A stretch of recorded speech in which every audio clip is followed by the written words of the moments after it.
You're in for an absolutely wonderful treat this evening. An interesting and informative dialogue between John Hennessy, the president of Stanford University, and Leslie Berlin, who is both an author and a project historian of the Silicon Valley archives at Stanford. The format this evening is that John and Leslie are going to have a conversation that you get to listen into. And when they're finished in about an hour, we'll open it up to some questions for the audience, from the audience, for about 15 minutes. And so as they're speaking, think about what you'd like to ask, and you're more than welcome to do so at the end. John Hennessy joined Stanford's faculty in 1977 as an assistant professor of electrical engineering, and he rose through the academic ranks to full professorship in 1986. From 1983 to 93, John was director of the Computer Systems Laboratory at Stanford, and he served as chair of computer science from 1994 to 1996. And in 1996, he became the dean of the School of Engineering. As dean, he focused on activities in bioengineering and biomedical engineering. And in 1999, he was named university provost, and just a year later, in October 2000, he was inaugurated as Stanford University's 10th president. In 2005, he became the inaugural holder of the Bing Presidential Professorship at Stanford. Now, you might assume that for most academics, that would be an outstandingly successful and complete career, but not for my friend John. As a Stanford professor, John was a pioneer in computer architecture, and in 1981, he led a group of researchers to create a computer architecture known as RISC, the Reduced Instruction Set Computer. And in addition to his role in the basic research, John successfully transferred this technology to industry. And in 1984, he co-founded MIPS Computer Systems that designed microprocessors. In 1992, MIPS was acquired by Silicon Graphics, and in summary, John is both an outstanding academic, but also a very successful entrepreneur. John has received numerous awards, and I'm not going to list them all, in recognition of his outstanding achievements. But two of the most prestigious are the 2000 IEEE John von Neumann Medal and the 2012 IEEE Medal of Honor, which is IEEE's highest award. He's a member of the National Academy of Engineering, the National Academy of Sciences, and he is a fellow of the American Academy of Arts and Sciences. John's bachelor's degree was in electrical engineering from Villanova University, and his master's and doctoral degrees in computer science were from the State University of New York at Stony Brook. Leslie began studying the history of innovation in Silicon Valley, has been doing that for nearly 2 decades. And she's currently the project historian for the Silicon Valley archives, which is hosted at Stanford University. She's also the author of an important biography entitled The Man Behind the Microchip, Robert Noyce and the Invention of Silicon Valley. This biography of Noyce, the co-inventor of the microchip and the co-founder of both Intel and Fairchild Semiconductor, was selected as one of Amazon's best books of 2014. Leslie's current book project is exploring Silicon Valley during the 1970s. And I can assure you that those of us who were here during that period are anxiously looking forward to reading it. Leslie has contributed to the monthly prototype column on innovation in the Sunday business section of the New York Times. She's been a fellow at the Center for Advanced Studies in the Behavioral Sciences and served on the advisory committee to the Lemelson Center for Study of Innovation and Invention at Smithsonian's National Museum of American History. Leslie received her PhD in history from Stanford and holds a BA in American Studies from Yale. Please join me in giving a warm Los Altos welcome to Leslie and John.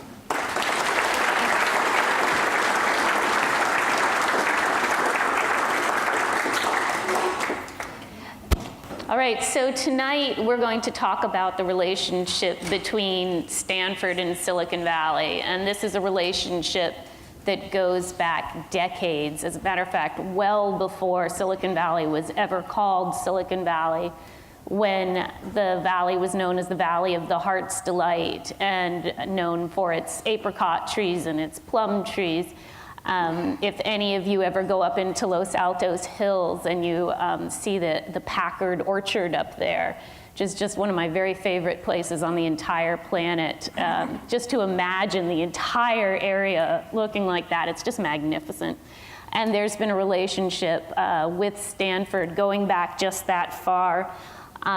If you look at the founding charter of Stanford, it actually talks about the university's object, its mission as, I'm going to quote this here, to qualify its students for personal success and direct usefulness in life.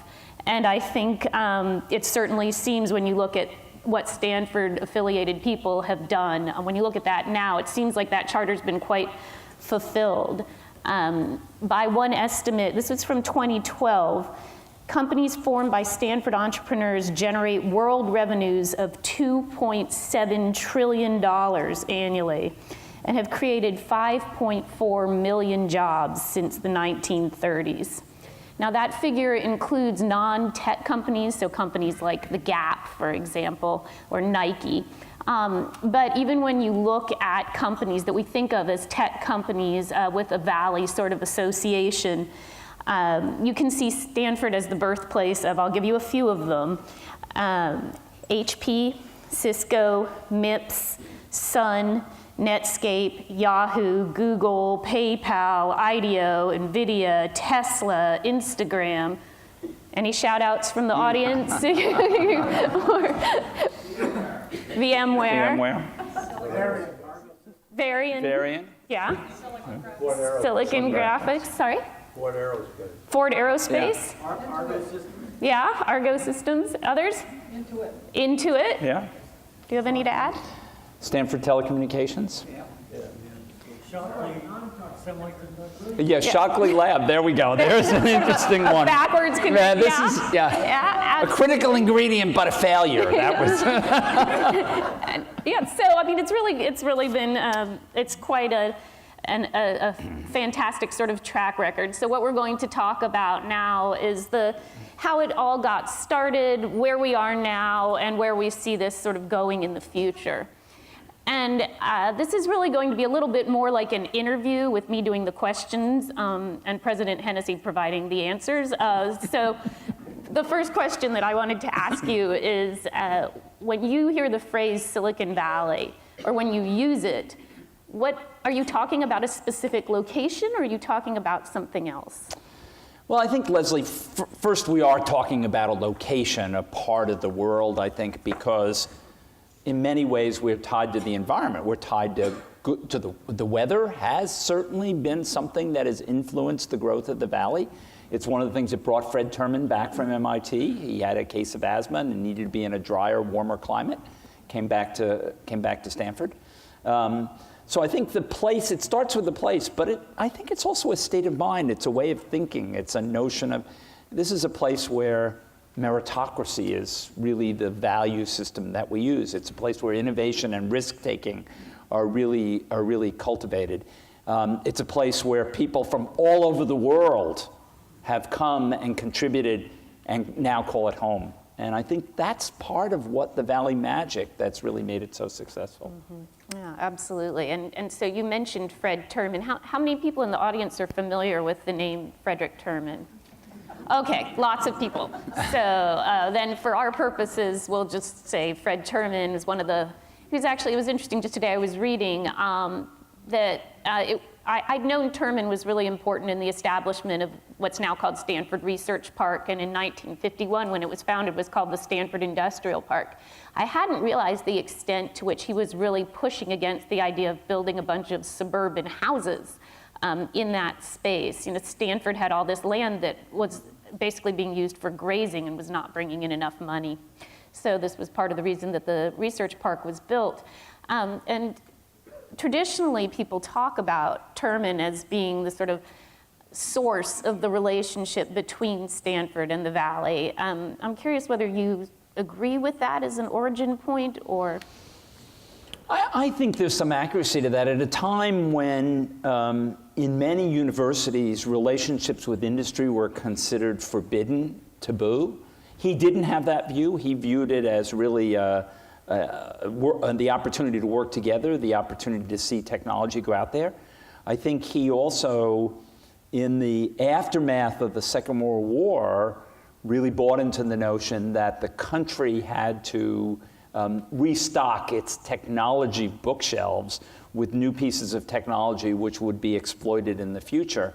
And that obviously embracing the vision that Vannevar Bush had to really create the National Science Foundation and to see the government become a major funder. So I think he's a critical ingredient. After all, in introducing Hewlett to Packard seems to me to be a critical piece of it. But he really believed that there could be mutual respect between industry and universities, that each one of them had a different role to play, but they could collaborate in ways that would be symbiotic for both organizations. And why was it that other universities were more leery? What was the worry? Well, I think MIT did have that. MIT certainly had that tradition. Other universities, I think, perhaps either historically hadn't evolved in that way or had inherited perhaps some of the, if you go to England, you still see much of the standoffishness between universities and industry. And they've been trying to remedy it over years, but I think some of it probably inherits from the European traditions. Interesting. Is there anyone else that you'd point to sort of on the administrative staff, or who else you see as taking important steps if he got the ball rolling? And does anyone else jump out in your mind? Well, I think he got the ball rolling, and one of the critical things he did at that time, there was a treasure trove of technical knowledge and capability at Bell Labs. And he recruited, particularly into the faculty working on semiconductors and integrated circuits, he recruited heavily from Bell Labs in those early days. I mean, if you look at the early days of building the faculty in engineering, particularly in electrical engineering, Bell Labs was the key recruiting thing. And that was crucial, bringing in those people, the John Linvilles and the Jim Meindles and the Jim Gibbons of the world, who would then build up those activities was a critical aspect. Yeah, I think this sort of magnet effect you see over and over in all these different contexts. You get sort of a critical mass of great people, whether we're talking about at Stanford or in the Valley in general. And it just the other thing I think he said was, look, we bring students here, they want to live here. They don't want to go back to Iowa or wherever they came from. And in those days, in the early days, Stanford was recruiting basically everywhere west of the Mississippi. And you had to recruit because there were not enough students early on in California for both what became Berkeley and Stanford to thrive. So they had to recruit, and the students wanted to live here. So he said, well, we're going to have to build an industry because these people want to work in engineering. We're going to need jobs for them. Yeah, well, when we were speaking earlier, President Hennessy was saying that in 1959, Stanford was either ranked about 20th or didn't even make the top 20 in sort of a poll of the top research universities. Of course, now it's very near the top. I'll hedge my bets a little bit there. And you were saying that you didn't think that feat has been reproduced since, and I'm curious to know what do you think accounts for it? I think Terman was also an incredible recruiter of talent. And he went out and recruited the very best people, not only from Bell Labs, he went out. And in an inverse of what exists now, where a faculty member who's interested in coming to Stanford would come and interview, he went and visited them and tried to recruit them. So he got great talent. He understood the importance of great talent. Somebody once made an interesting observation about Terman. Terman became famous in his own right for his work on radio. But when he came to Stanford and he became in charge of electrical engineering and then the dean of engineering, he built out semiconductors and integrated circuits, the technology that obsoleted the work he did. So he was very much looking forward to understand how to bring in the new fields and get the new fields established. And I think a great university begins with great faculty. And then you build the rest around that. That great faculty attract great students, and the system becomes synergistic. Yeah, and that confidence and willingness to obsolete yourself, that's pretty impressive, and really would be a good way to get things rolling. And you had mentioned federal research dollars, which of course were a huge part of launching Silicon Valley. As I'm sure you all know at this point, the Department of Defense was more or less the original venture capitalist in Silicon Valley. 100% of the early microchips were actually bought for defense purposes. And Stanford, too, benefited enormously from federal research dollars. I'm curious to know what the percentage of research dollars that come from the federal government is now, and how the shift in who supports research at Stanford has affected, if it has, the type of research that happens at Stanford. So now, I'd say now probably our research dollars somewhere in the range of 75% still come from the federal government. That number is very large in medicine. Medicine is primarily supported by the federal government. In the tech side, the number is probably a little lower. And there have been two shifts that have occurred. There's some increase in funding from industry over time, particularly industrial consortia, where a group of companies come together and fund a center to do something in a particular area. But the biggest shift has been that the university's endowment is now a major source of support, especially for graduate students. Roughly half the graduate students at the university are supported from the endowment. In the old days in engineering, when I came in computer science and engineering, 90% of the graduate students were supported by the federal government, and most by the Department of Defense, as you said. Wow. And would you, I'm sorry, go ahead. Well, that was the way to grow that was Terman's scheme for growing the university, right? Leverage off the federal government, because there's no way the university could afford to grow engineering and computer sciences to the size they really needed to be to become major technical innovators at that time. So it was very much leveraged on the federal research investment. And eventually, of course, as the federal government has become a less stable partner, shall we say, it's been critical for the university to build up alternative resources to ensure stability going forward. And so if say, an industrial research consortium, or an industrial consortium is backing research, and let's say the researchers working in that area were to go and chat with the researchers working in an area that's supported through federal grants, what would they tell each other is different about that sort of experience? You know, I don't know that they'd say that there's a lot different. It's probably the case that with the industrial funding, what you end up doing is closer to what you said you were going to do. In the federal case, what you say you're going to do is just a broad brush at what you may do, and often we wander in other regions. I mean, Google is probably the best example of this. Larry Page started out working not on how to search the World Wide Web, but on how to search a digital library. And that led to a key insight, which then enabled him to pull that insight directly over, because it's essentially a direct analogy to that, to searching the web. And lo and behold, the Google search algorithm was born. So there's a lot of that serendipity. And it probably is the case that the federal financing allows for a little more serendipity in the process than than an industrial consortium. Okay. I have a few more questions about Stanford, and in this case, how Silicon Valley influences Stanford, and then we will switch the questions and make it more how has Stanford influenced Silicon Valley. So.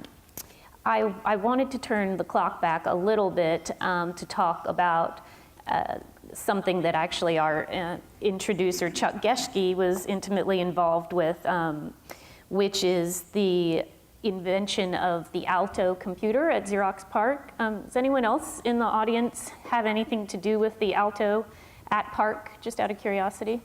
Nope, Chuck is our representative. Okay. Yay. And I heard you give a talk once where you briefly alluded to the loan that PARC made to Stanford. It was basically a probe to find out whether how this Alto computer would be used, and in a research environment. And the Alto, for those of you who aren't familiar with it, is the first computer that I think most of us would recognize as a personal computer. It had many of the components that we assume come with computers today, from Windows and so what they call what you see is what you get sort of connections, the graphical user interface. They were networked. They had a printer. They had a mouse, which was not invented at PARC, but became integrated into the Alto. And you talked about when these Altos, which were really quite a different sort of computing experience than anything that had come before, came to Stanford. And I was hoping you could tell the audience what that was like. Yeah. Well, so this machine was transformative. Think of it, well, a good way to think about it is it's like a Macintosh 10 or 15 years before there is a Macintosh. And that's a good way to think about what that machine was. Of course, much more expensive at that time. But one way to think about a machine like that is it's a time machine. It takes you forward to see what the future might be like. And if you could build a machine like that that was a factor of 5 times cheaper, you could really change the world.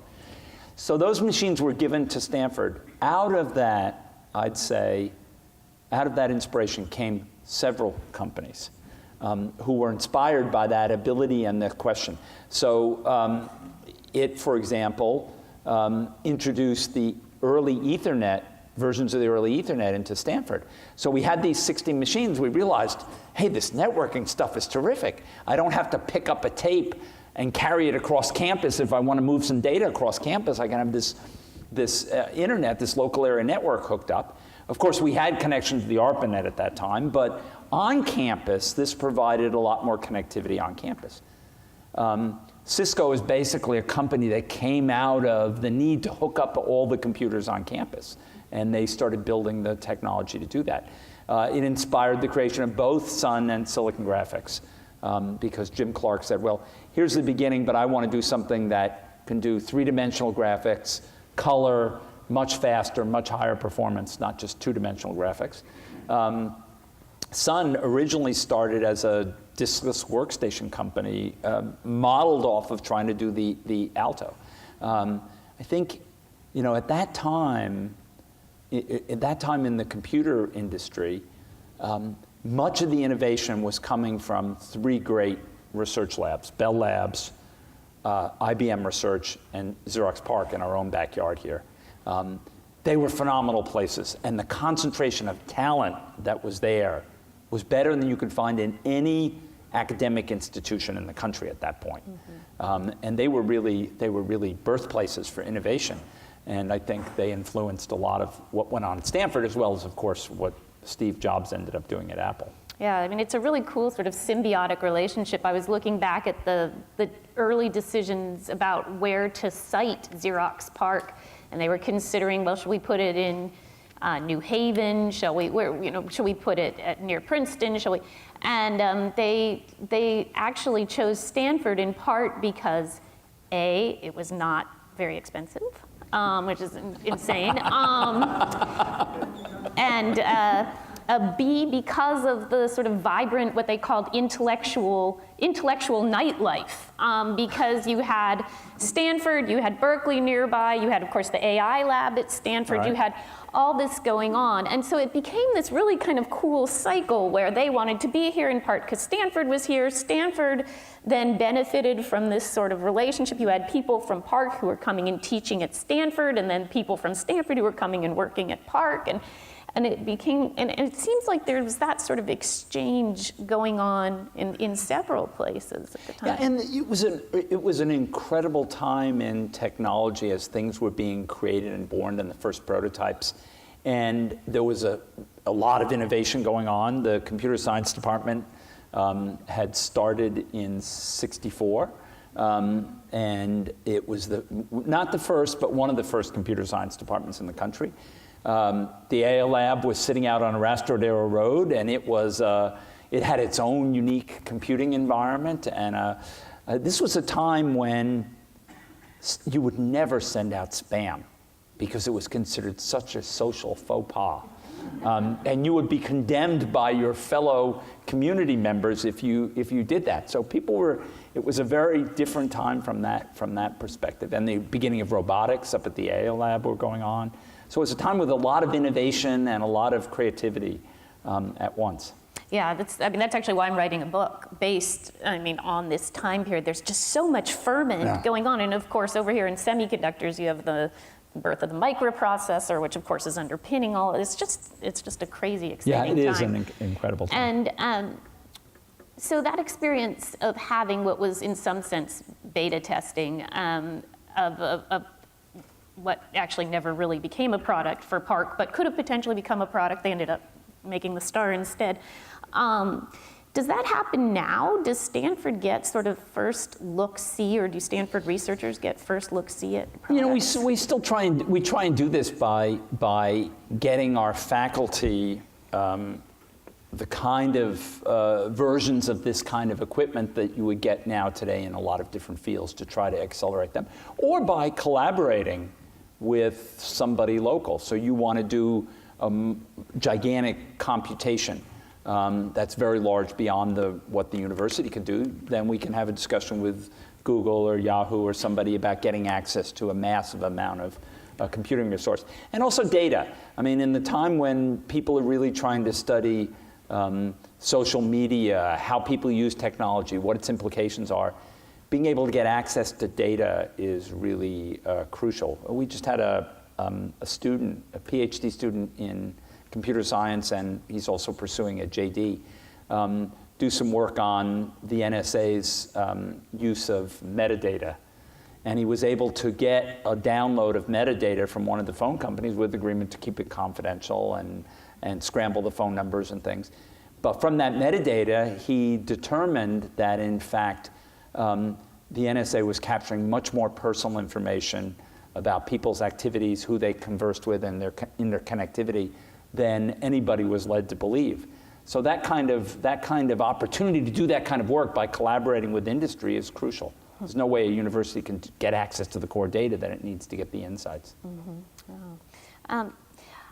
So a couple years ago, the New Yorker ran an article on Stanford called "Get Rich You," That was the subtitle on it, I think. Well, yeah. The allegation was basically that Stanford's ties are too close to Silicon Valley. The editor was from Yale.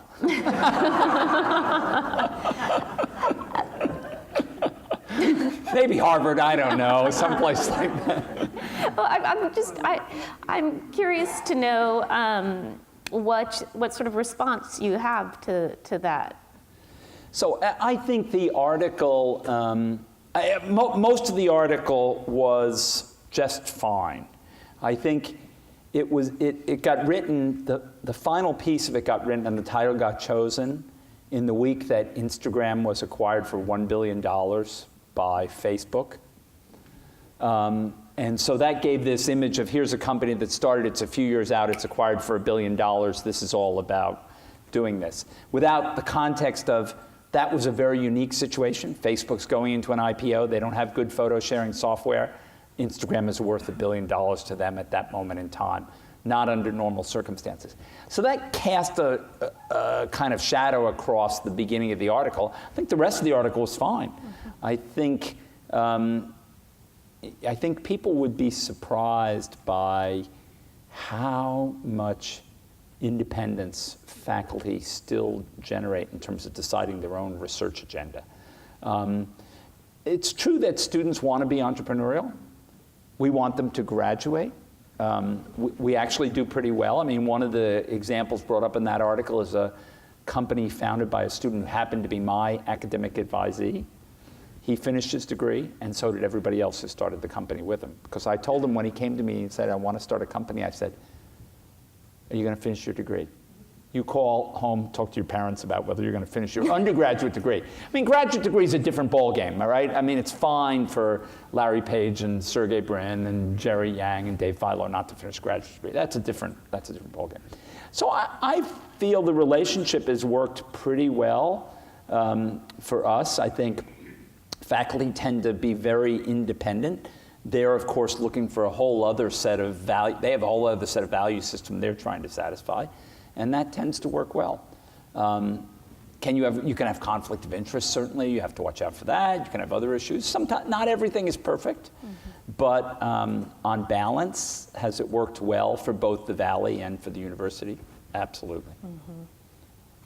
So I'm going to play a little bit of a devil's advocate here as a history PhD from Stanford, and ask you,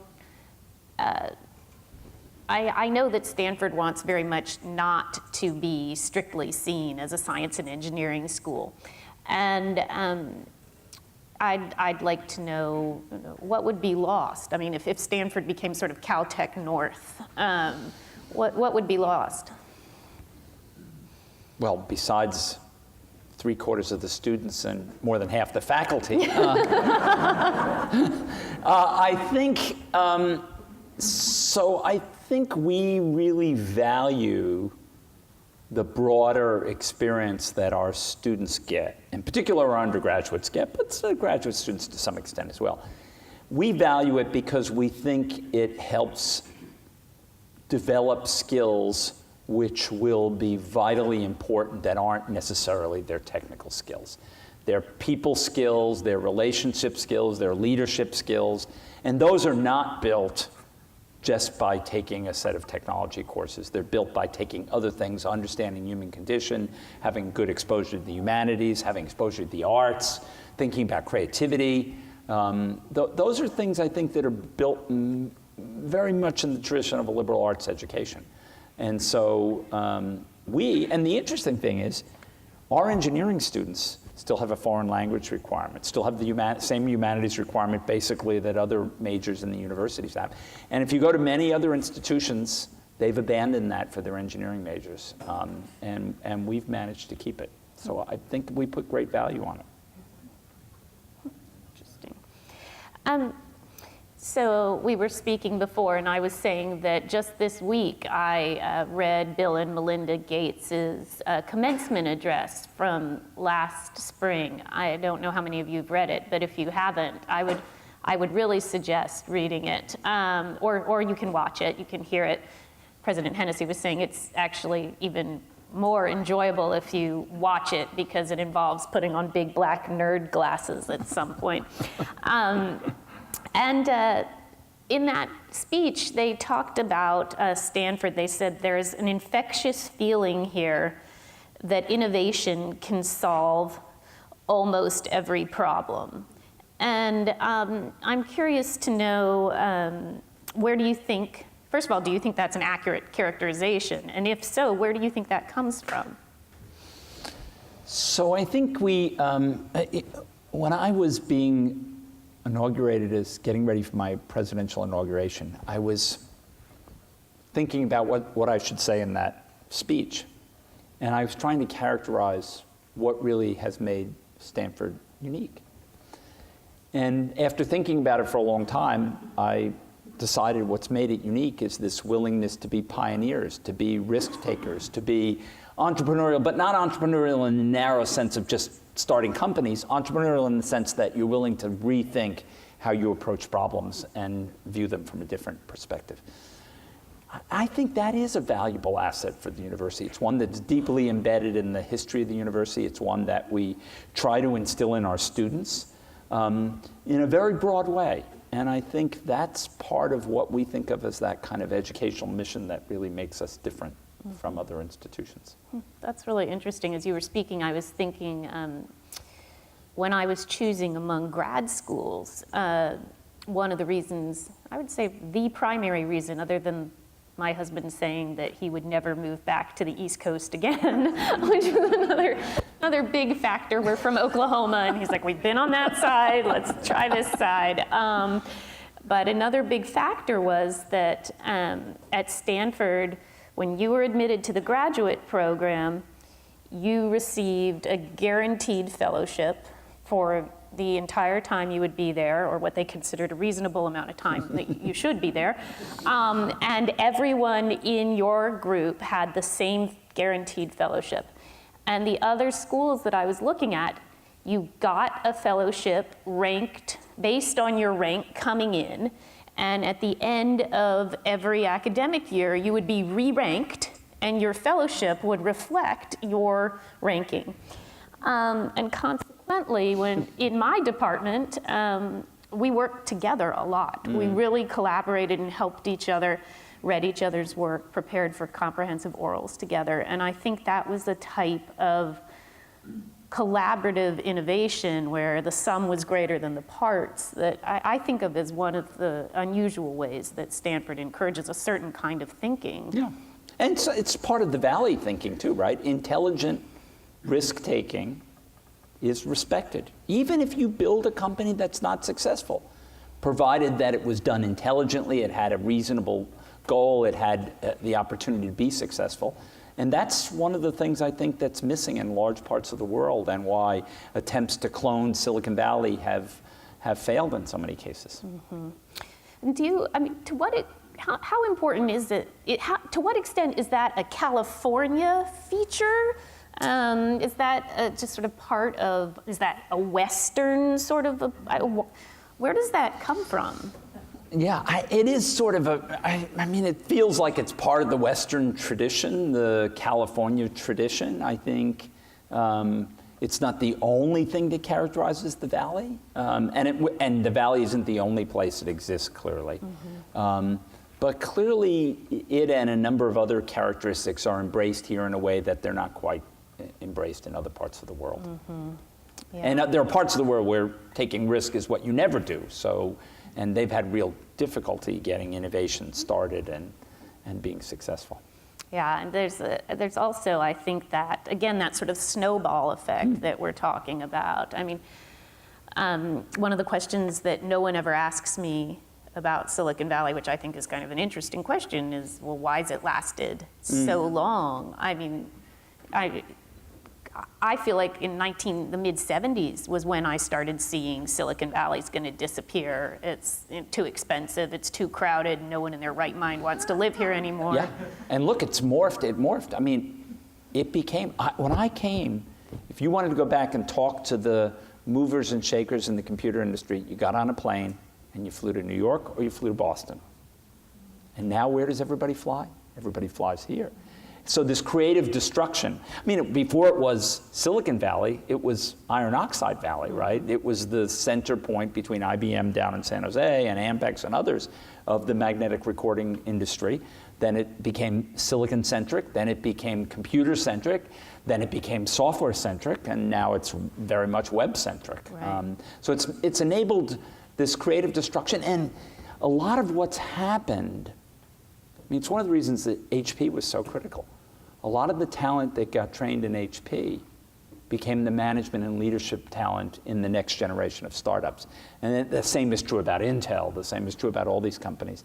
And that's a critical thing we've been able to do in the Valley. Yeah, and I think that is overlooked so much. I mean, I just picture this hand to hand to hand to hand to hand. I mean, people always talk about Apple as if it's sui generis, but when you look at Apple, the senior management they all had experience at HP or Intel. Right. And the VCs, the whole, I mean, it was sort of the next flowering of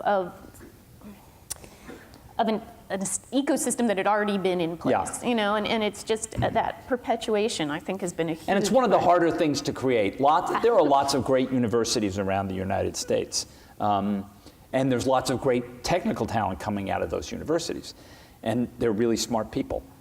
But there is something to be said for having at least some people on the team that have delivered a product before, know what it means to have customer relationships, and can think about that aspect of it.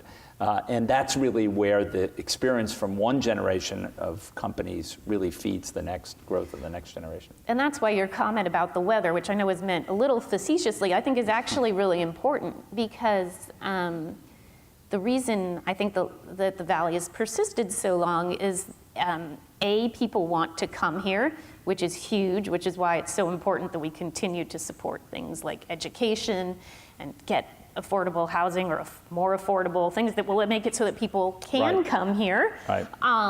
And then people want to stay here. It's not as if you retire and immediately get down to Florida. No. You know, and I mean, that makes a really big difference. Yeah. Yeah, people are still around to talk to.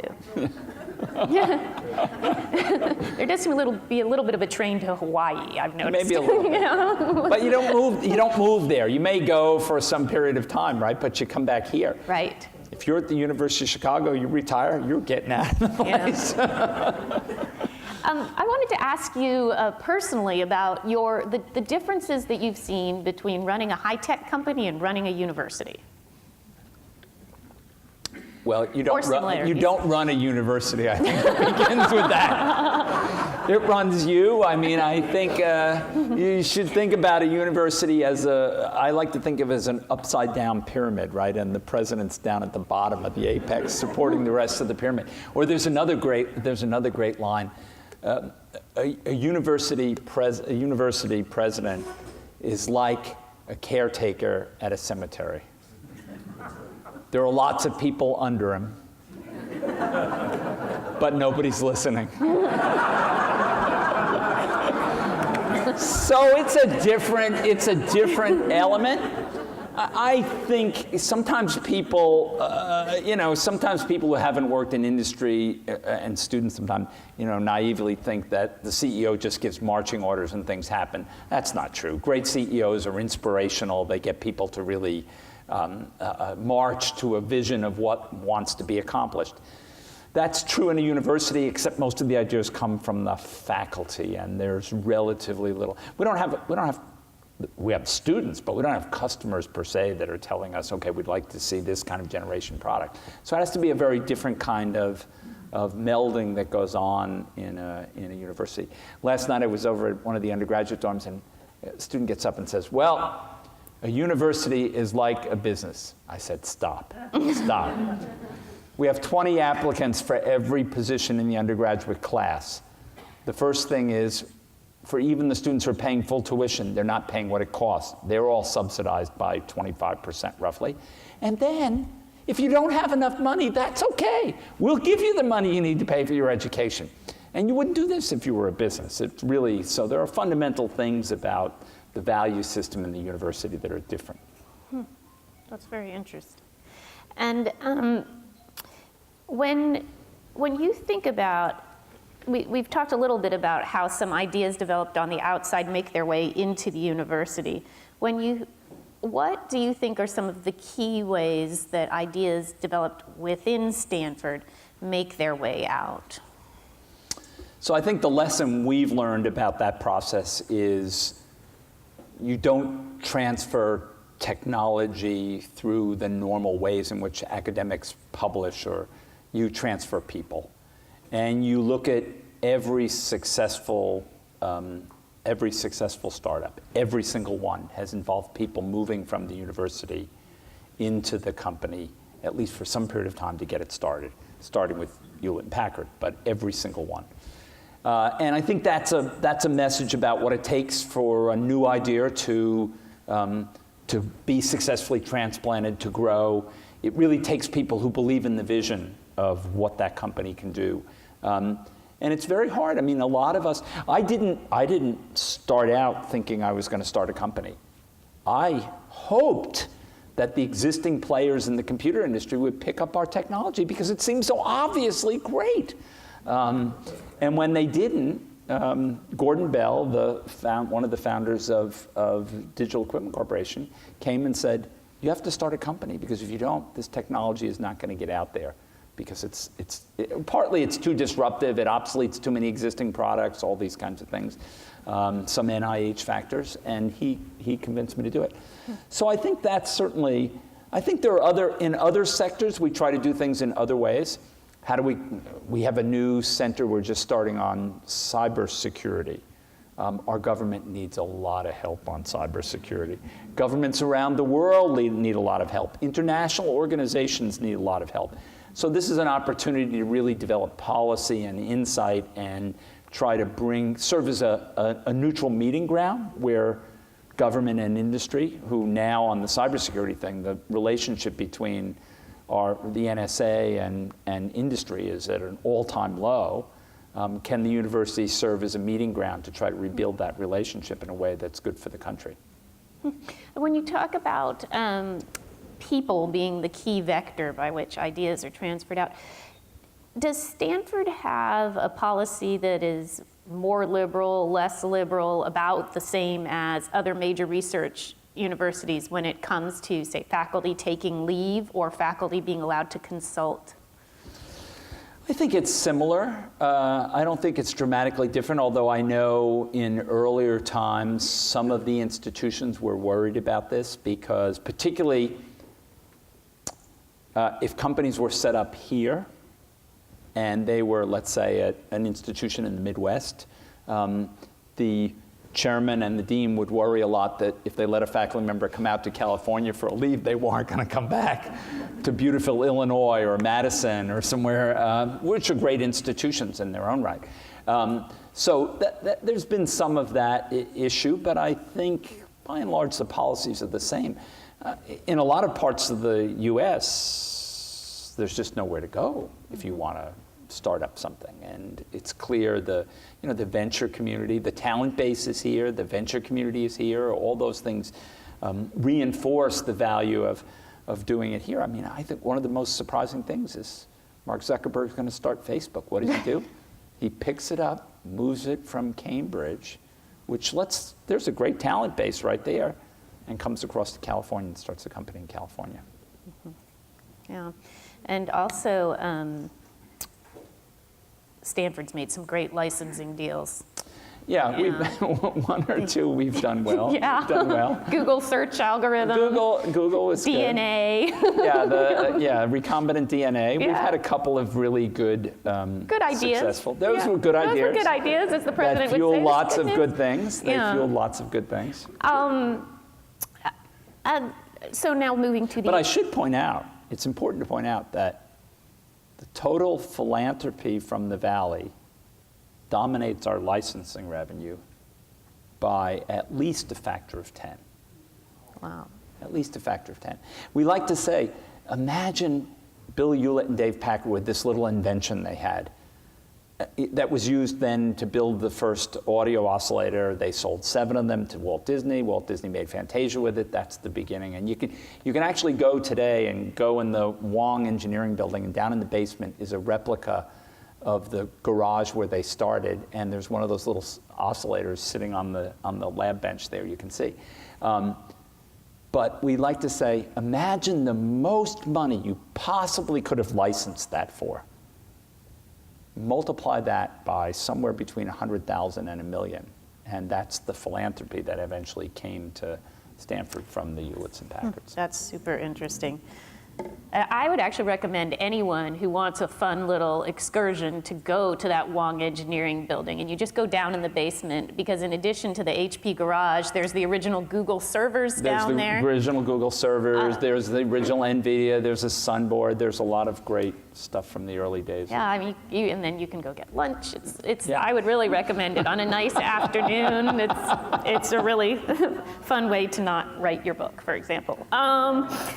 So I want to now just take a couple minutes to talk about the future before we open it up to questions. I'm curious to know what you think the future holds for Stanford. We've heard a lot about MOOCs, for example. Is online learning going to obsolete the university as we know it? And then I'm going to ask you the same question about what do you think the future holds for the Valley? So I think certainly various forms of online technology are going to change how we teach. There's no doubt about it. It's going to hopefully improve the way we teach. And I think building up the experiments we're in an era of great experimentation. Try out these things, what works, what doesn't work, and why do they work, and understand how to deploy this technology in such a way that when a student takes a course that has some online component, they actually learn more than they do in a traditional setting. And for us, that's what really matters, right? There are other parts of the education sector that do need to probably bend their cost curve some, and they're going to have to deploy that technology to try to bend the cost curve. I think other things will continue to flourish. Graduate education, particularly at the master's level, and continuing professional education, will probably become more and more online. because people are just too busy to physically come to a place. They want to do it online. They want to do it when they need it. And I think we'll see a movement in that direction more and more. I'm excited. Every time I think we're starting to see a plateau in technology, we see another set of breakthroughs. And one of the ones I'm really excited about what's happening in artificial intelligence with machine learning. I think finally, it's taken a lot longer than people thought, but finally you can see the emergence of systems which really act like intelligence systems and do things that we're surprised by, whether it's Watson or whether it's the work people are doing on deep learning, that's the driverless car. I think we finally have enough computer power, which is far more than we thought we would need, and we understand enough about the learning process and building complex deep learning models that we're beginning to do things that I think are going to really surprise people over time. Mm-hmm. And in the Valley? So I think the Valley remains very vibrant. What the Valley has to do is deal with the impact of its incredible success. Housing, we have a transportation disaster in Valley. It's the best example of how not to plan mass transit that I've ever seen. Well, maybe Long Island comes close, but a few other, and a few other places, Bangkok, a few other places, but they're not things I necessarily want to think of as the right model for us. So we need to solve that. We need to solve the housing problem. I think if we don't solve those problems, eventually our ability to continue to be the tech center of the world will become self-limiting. Because I think information technology, if anything, has become more important, not less important. It's become something that's now built under virtually every field, which is why you see so many students opting, even students who aren't going to major in computer science or engineering discipline, go and take a programming course because it's become part of so many other parts of what we do in the world. Yeah, absolutely. It's just become a component of sort of 21st century literacy. Absolutely. Yeah, I completely agree. And the relationship between the two going forward, Stanford and Silicon Valley? So I think the relationship will continue to be a vibrant one. The Valley has grown to a size that I think we never imagined it would grow to. And the industry is a lot bigger than it once was. So it's, in the early days, say in the 70s, a clever innovation could have a fairly rapid impact on the Valley. Now the Valley is a big thing, but it constantly reinvents itself. I mean, who understood how important social media would become? Nobody. I mean, time and time again, we're surprised by these kinds of things. Nobody really understood that the microprocessor was going to eventually wipe out the rest of the computer company, industry, or how quickly it might happen. People saw it might happen over time, but nobody saw how quickly. Because if they saw how quickly, people would have positioned themselves in a very different way than they did. I mean, Gordon Moore understood what Moore's law would do, but understanding that would mean that a single chip microprocessor would replace a mainframe was a much more complicated thing to understand. So I think the Valley will continue to renew itself like that, and new technologies will come along as long as we continue to, and the country continues to make the investments in basic research that discover those kinds of things. Yeah, absolutely. Well, I think we're ready to open it up to questions. Is that right? I have the microphone here, so if you put your hands up, I will pass the microphone to you. Are there any questions? When I hand you the microphone, please ask your question and pass it back. Dr. Hennessy, thank you for a wonderful talk. I'd like to ask you to speak a little bit to the university's initiatives and directions in early life education. Yeah. I think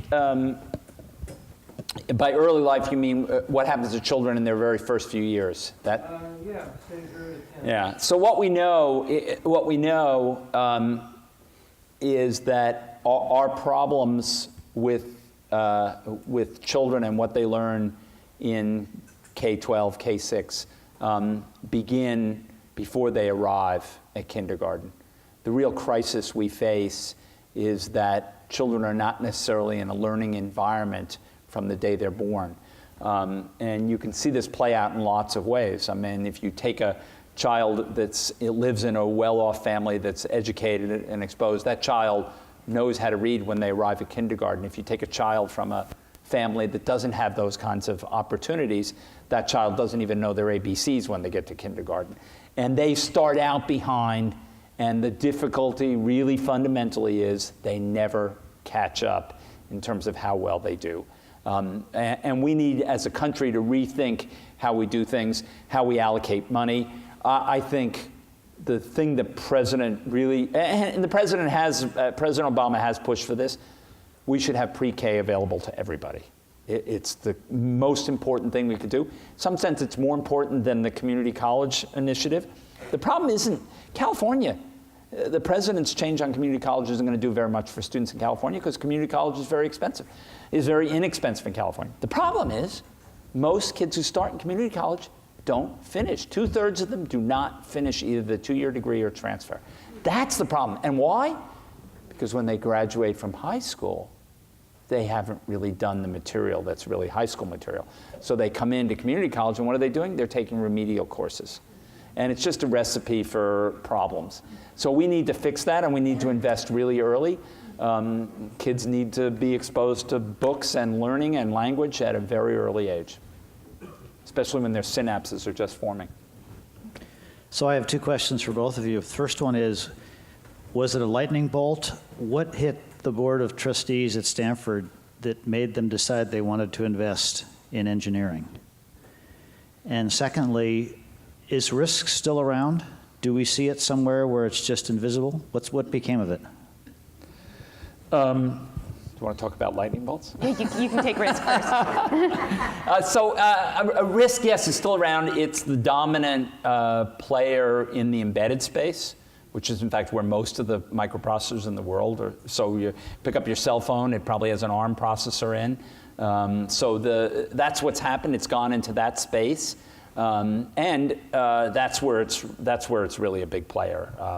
Intel dominates the core of the rest of the microprocessor market, and that has lots to do with what happened in technology over time and the memories and memory hierarchy and various things like that.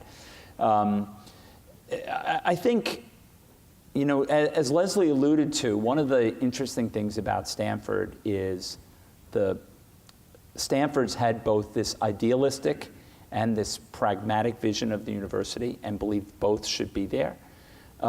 So they had this notion that it would have both engineering and it would have the humanities in it, and it would have the arts in it. That got built over time, but the leadership of really Sterling as president and Terman as provost was really transformational. Look what happened then. They expanded engineering and funded it, largely on government research. The medical school was in San Francisco. They moved the medical school. They started, there were no basic science departments. It was an educational medical school up in San Francisco that had been acquired, called Cooper Medical School. Around the turn of the century had been acquired. They started, the very first department they started in the basic science was biochemistry. Among the 6 faculty they hired, 2 won the Nobel Prize. Kornberg and Berg both won the Nobel Prize. So that was that, and they built SLAC, which generated another 6 Nobel Prizes and really made us the center of subatomic physics for many years. And now is making, and is now being used to build the world's brightest X-ray laser. And so this innovation, that was really an incredible period for the university and really an opportunity, and they grabbed the opportunity and ran with it. Yeah, Terman talked about what he called steeples of excellence, and it was the notion that there would be certain departments and you would build them up and they would sort of act almost like beacons that would attract different people to the university. And I think this was also done at a time of what I think of as great technological romanticism. This is right after the war. We're in the heart of the space age. There's a glamour associated with it. This sort of speaks to the idealism. And there's also just the hardcore reality that this is where the money was for Stanford to bring in, and it's where the jobs were for Stanford graduates to take. So I think it was all of those things playing together that really led to the focus in those particular areas. In the realm of the philosophical, Arthur Clarke and Stephen Hawking have posed the question, is HAL a threat to mankind? You were talking about artificial intelligence earlier. Yeah, so I'm not a believer that technology is inherently evil or inherently bad things happen. The question is what people do with technology, and that's always going to be the question. And we're going to have to solve that problem. I think having cars that drive themselves that have less accidents, or even better, having pilots leave their autopilot on so bad things don't happen when they're trying to fly the plane themselves, right? I mean, the truth is an autopilot, except in very rare circumstances, will outfly a regular pilot today, outland a regular pilot today. I think we can do that. I think we can get to that with the automated car, particularly if we compare them to teenage drivers, right? We'll do a lot better. We'll do a lot better. So I think there are real opportunities for technology. In the end, it's really up to us as a society to decide that we don't want computers to make certain decisions for us. And we're going to have to do that, just as we've had to navigate and will have to navigate this in areas like in vitro fertilization or stem cells or other things. We're going to have to really grapple with what we want that technology to be used for and how it gets used. And I think the same thing will be true about artificial intelligence. Thank you for the talk. My question is, given that technology has been so equalizing across the country and the world, which is really amazing, information is accessible to a lot of people that didn't have access before. Unfortunately, those who have created the companies deserve to be successful, but we also have a concentration of wealth in Silicon Valley because of our success in technology. What is Stanford's role and responsibility in encouraging innovation in society, not just in technology? Yeah, it's a good question. Well, certainly I think we have a strong set of interest coming from our students as much as anything else about innovating in a way that will help the rest of the world that's at a bigger disadvantage. And I think one of the most exciting ways in which that occurs is we have a wonderful course called Entrepreneurial Design for Extreme Affordability. So the goal of this course, half the students in this course are business school students and half are engineering students. And what they do is they pick a problem, and over 2 quarters they pick a problem in the developing world and then develop a technology solution to that problem. And that has led to the creation of the world's cheapest solar lantern, for example, for use in rural areas where otherwise there's no access to electricity and to light, to a device that enables people that don't have access to incubators to keep premature babies who tend to get hypothermia warm enough so that they can survive. To some very simple things. One of the most clever simple things is in Ethiopia, they tend to cook on this clay flat top surface. And if you've ever been to an Ethiopian restaurant and you've had this bread they make that's very thin and it's made on top of this big griddle thing, well, that's what they use for cooking in Ethiopia. But they cost about $1 to buy there, but they're extremely fragile because they're heated and cooled all the time. And once they're heated and cooled, all you have to do is hit the thing and it breaks. And the average family in Ethiopia goes through one every few weeks because they become so fragile. So the students invented something very simple, a metal ring that goes around the outside of this and keeps it under tension and increases the lifetime by about a factor of 3 to 4. So for a family in Ethiopia, this saves $25 a week. But if your total family income is only $5 a week or $10 a week, then $25 is a lot of money. And so those are the kinds of innovations that the students have created in this course. And a lot of them have moved out through NGOs, sometimes through nonprofit startups. But I think it's one of the things that students are really excited about doing.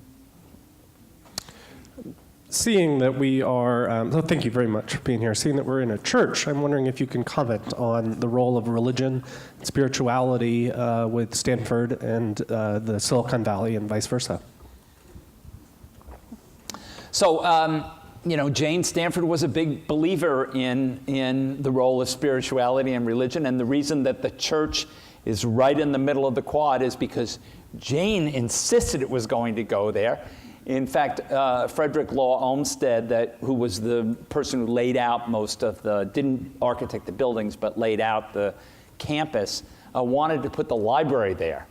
And Jane said, over my dead body, we're putting the church there. So the church ended up being there.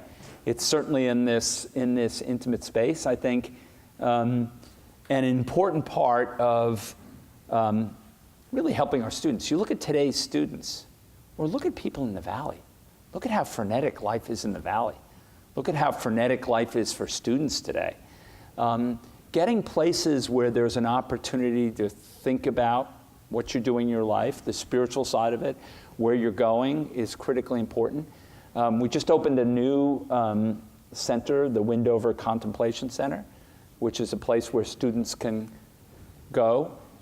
Electronics free. There are no electronic devices allowed in the building. It's got a wonderful set of paintings from Nate Oliveira called the Windover paintings that are there, and it's just meant to be a quiet space. It's got a little Zen water portion to it. It's got some other quiet rooms in it, because we think that in today's world it's too easy to just put that aside, get infatuated with technology, not think about what you're doing. And so I think we try to create these opportunities for students to really engage in their spiritual side and to feel comfortable developing their own inner being as well as their other skills and capabilities. And the other thing I would add is that church from the beginning was a non-sectarian church, and Stanford was established without any sort of church or religious affiliation at all at a time where that was not necessarily the norm. So it's always been a balance between recognizing the importance without it being an obligation. Hi. Oh, there we go. What is the current male-female ratio at Stanford? It's close to, undergraduate close to 50-50, actually slightly more males than females right now. I think at the graduate level, it's probably more like 60-40 male-female, driven primarily by what happens in sciences and engineering, which is roughly half our graduate students in those disciplines. Yeah, I had a question for both of you. I did some reading recently about the history of the semiconductor industry here, and about Shockley Labs in particular. And I was wondering, the material I read didn't discuss any connection between Shockley and Stanford, but I'm sure there was a connection. I just wondered if you could talk about that. I can talk about that. You're the expert. So the association between William Shockley, who's one of the inventors of the transistor, and who's been called the Moses of Silicon Valley because he recruited the 8 men along with several others who would go on to found Fairchild Semiconductor and really become very successful in launching Silicon Valley. He brought them to the Valley, and yet they all left him and his company failed. So it's as if, like Moses, he brought them but was denied entrance himself. And his association with Stanford really more or less came after the fact. When Fred Terman, heard that Shockley was thinking of locating here, he scrambled and said, Stanford will help you find a place. And Shockley wanted to be here because his mother was here. Mm-hmm. But it wasn't until the lab was already established that Stanford really set up a quite close relationship. President Hennessy mentioned Jim Gibbons, who was half-time Stanford faculty and half-time at Shockley Labs, figuring out how do you build semiconductors so that information could then come back to Stanford. And then Shockley did eventually join the faculty of Stanford. Right. The most important thing about Shockley was he was a terrible manager. And that led to the founding of Fairchild, which then led to the founding of Intel. terrible manager on the level of let's post everyone's salaries publicly on the wall. Well, and he thought he was building a research company, not a company that was going to sell product and really be driven by customer needs. So it was an interesting lesson. People had to take lie detector tests in his company. A question related to a previous one, gender diversity in tech. I'd be curious to hear your thoughts on Stanford's role in promoting gender diversity in tech in the past, present, and future. Yeah, so I have seen the long arc of this at a time when computer science looked like it was doing many years ago. It looked like it was doing better than some of the other technology fields. Then to see the explosion of the field and see the number of women enter the field, it never dropped in absolute numbers, but as the field grew, it never kept up in relative numbers. I think we're beginning to see a reversal of that. Part of what's going on here is the movement from technology as empowering games that are used to kill people to technology as a social media has actually brought many more women into the field now. They were not so interested in games to kill people. And so that's made it much more cooperative. I think the university has tried to also do some things in terms of building support networks so that women who opt to be in technology fields don't feel quite as isolated as they once did. And I think we're beginning to see a rebound. I think we're now up to about 25% of the CS majors are women.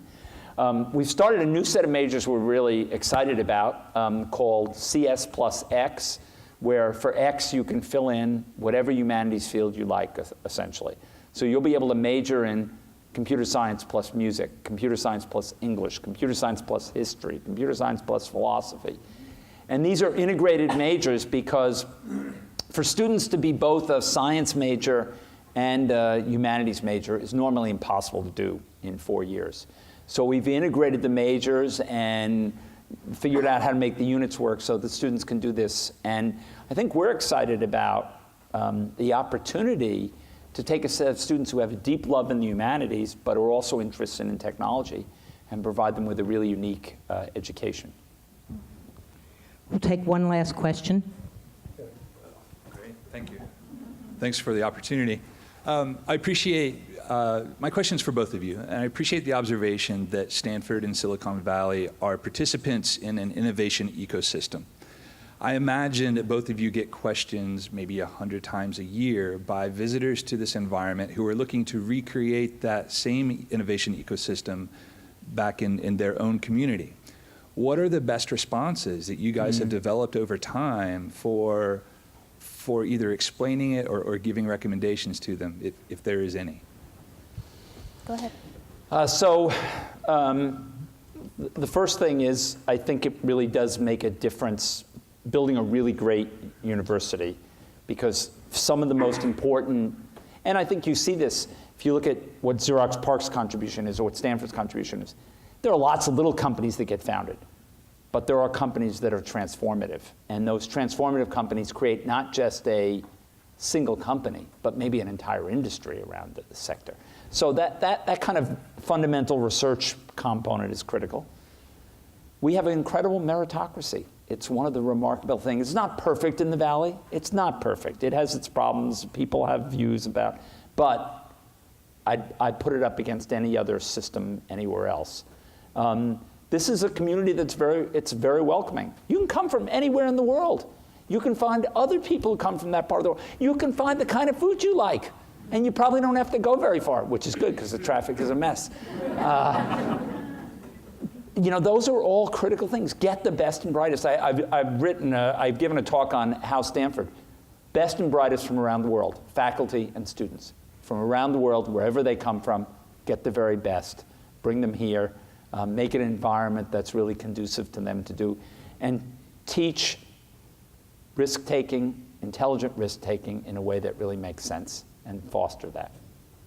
And I agree with all of that.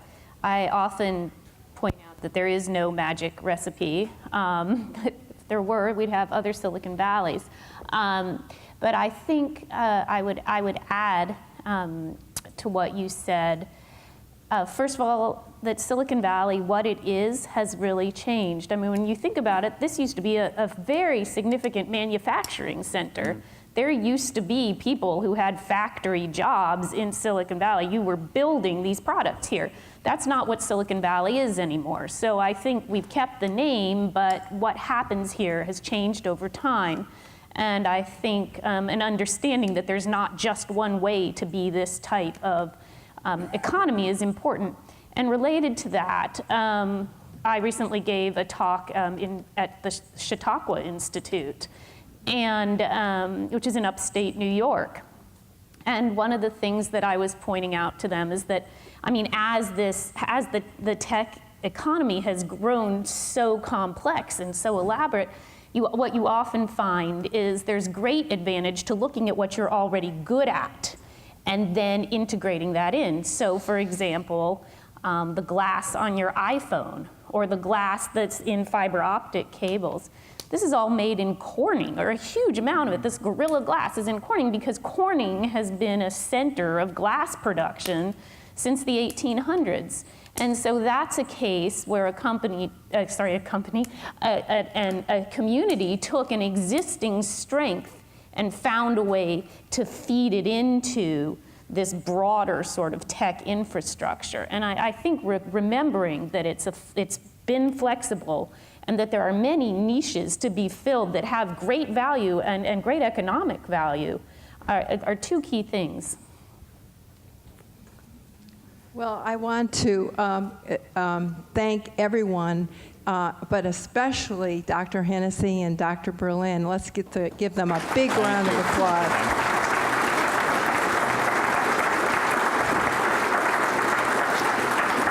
Thank you so much. It was really very informative, and I want to draw your attention to a couple of things. This is a commercial message now. This talk this evening was sponsored by the Los Altos History Museum, and it is in support of the Lore and Legends exhibit that is going on right now at the museum, and it's all about Silicon Valley and how there was this lure that attracted people here. And we talked about one of the lures tonight, Stanford University, and that's a big part of the exhibit. So I encourage you all to try to get over to the exhibit. I also want to say this is the third in a series of programs. And next month, we have a very exciting program. It's called Silicon Valley Stories. And it's going to be on February 11th. Mark your calendar. And we have 5 Silicon Valley people who are going to be talking about their contributions and also their reflections on the industries. And they are Mike Malone, who's an author and also a TV host. He used to have a show, I think I was on NBC locally. And then we have Mike Cassidy, who is a journalist. He used to write for the San Jose Mercury. He's actually syndicated all over the Bay right now. And he's going to be our moderator. We have Donna Dubinsky, who was the president of Palm Pilot and also one of the founders of Handspring. We have Sandra Kursick, who was a Los Altos person who started her company in Los Altos called Ask Computers, and she's also involved with another company now called, I think it's changed its name again, but it was Numenta. And we have Chuck Geschke, who was the co-founder of Adobe Systems. And did I forget anybody? I don't think so. Anyway, we really encourage you to come. It's going to be at Eagle Auditorium at the Los Altos High School. So please come. It's free again, and there is plenty of parking over there, so you don't have to worry about parking. So again, thank you to Dr. Hennessy and Dr. Berlin. Thank you. Thank you. Thank you so so much.